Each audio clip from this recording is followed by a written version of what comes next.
Pollution.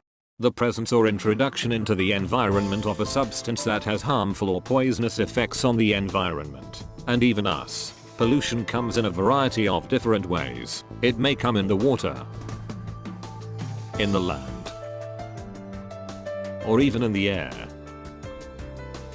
There are also two others, much less well known: light pollution and noise pollution. However, those are not the worst of our problems. Pollution can ruin our ozone layer, it can prevent plants from growing, and even kill our animals. Let us start with a very dangerous, but little known form of pollution now, the dangers of land pollution. Land pollution can be formed through many ways, including industrial activities, domestic waste, and agricultural activities. Land pollution is caused not just by landfills and domestic waste, but also by many other things, including deforestation, which is the cutting down of trees, industrial wastes, such as nuclear substances, mining, and even some forms of mechanization. Domestic wastes, including landfills, can be a huge problem. Domestic waste is the buildup of home garbage in a certain place. They are of a huge threat to the public. Landfills will attract detrivores and decomposers, which are in some cases not good for the environment. These detrivores can include mice, voles, seagulls, and other nasty beings. Despite all the problems posed by land pollution, that is not the least of our problems. One serious problem posed by us would be the introduction of water pollution. Water pollution is not something that only comes from one source. It comes from many, and those include wastewaters, sewage, marine dumping, and industrial pollution, which includes oil pollution. Wastewaters are very dangerous, both for your health and the health of your ecosystems. Sewage would include all feces, urine, and other toxic wastes. If this waste is not treated, though, the bacteria will escape, causing the spread of diseases and impurification of water, leading animals to die. When chemicals are in the water, they will cause immense damage to other nearby ecosystems. This type of water is referred to as brown sludge.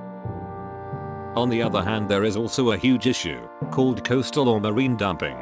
When substances are dumped into our water bodies, it will be known as marine dumping. No information about this was kept before the 1990s. Any object could potentially be dumped into water. These may include oil, plastics, and other objects. Oil, however, is one that is very dangerous for the health of our ecosystems. Oil takes a long time to be broken down naturally, and moves quickly throughout the seas. One prime example of this in action would be the famous BP oil spill in the Gulf of Mexico, as shown here. In case, British Petroleum has sent 7 oil spillage cleanup vessels in order to deal with any potential pollution. Katie? Under the Bay St. Louis Bridge. So, you see it. I mean, it's raining oil. Another type of dumping is the dumping of chemicals. If there is too much alkaline in the water, then animals can't survive at that pH level. Indeed, they will die. One other huge method of water pollution would be the dumping of plastics and other objects. These objects choke and will kill over 100,000 marine animals each year. Some beaches may even contain so many pollutants that it can become an animal graveyard.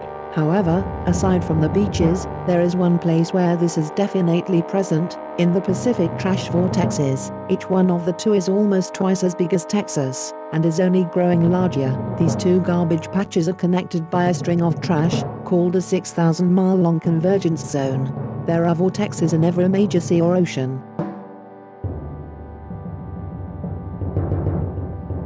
But did you also know that there is air pollution?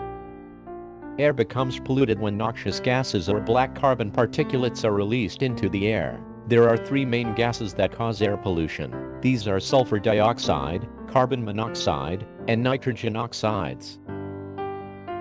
Sulfur dioxide occurs mainly when coal or oil are burned in power plants. This gas is also commonly found in smokestacks, as shown here. Carbon monoxide is caused mainly by gasoline equipment. Others are aircraft, diesel, and railroads. Carbon monoxide is much like carbon dioxide, meaning that it is a harmful greenhouse gas. Nitrogen oxides only occur at higher temperatures. It facilitates and causes acid rain. It is known to cause eutrophication. It is caused, again, by transportation vehicles and power plants. Now to move on, a brief overview of black carbon pollution. This phenomenon may account for 18% of the world's global warming. It causes soupy brown air. This is only used to describe industrial particulate pollution. Did you know that nature creates its own pollution too? Volcanoes spew ash into the atmosphere, providing a stream of sulfur dioxide. The acid reacts with sunlight and blocks it, sort of like what happened on Mount Pinatubo. Over towns and farmlands, killing more than 300 people. Windstorms can also kick up dirt and place it in the atmosphere. Forest fires can create industrial-sized smog and can release carbon from the trees into the atmosphere. Organic matter dies, and when they do, they will release their carbon into the atmosphere. Also, when warmed, our oceans will release some of the carbon they have stored, causing natural pollution. Please note that this was all under regulation before the arrival of humans. If not for us, pollution would not be a problem. Pollution also has negative effects on our ecosystems. Amphibians are hit hardest by water pollution. They absorb water through their skin, so any toxins present get directly inside their bodies.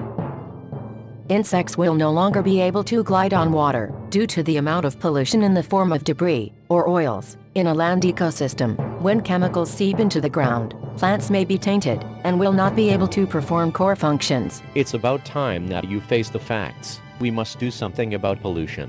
Pollution is bad for our health. It kills millions of people each year who get heart disease, Lead poisoning, and even some lung problems. and furthermore, 40% of America's rivers are too polluted from fishing, swimming, or aquatic life. What can we do to help this growing problem? We can recycle, plant a tree, get better fuel-efficient cars, or even contact our local authorities and governments to raise awareness and put in place plans to make our community a cleaner, ecological place. We just passed over the development in northern Alberta of the tar sands. Pollution affects us through the air, the land, and the waters. This is something we must be aware of as we proceed into a hopefully greener future. So this is a good day. It's a good day in the fight for cleaner air.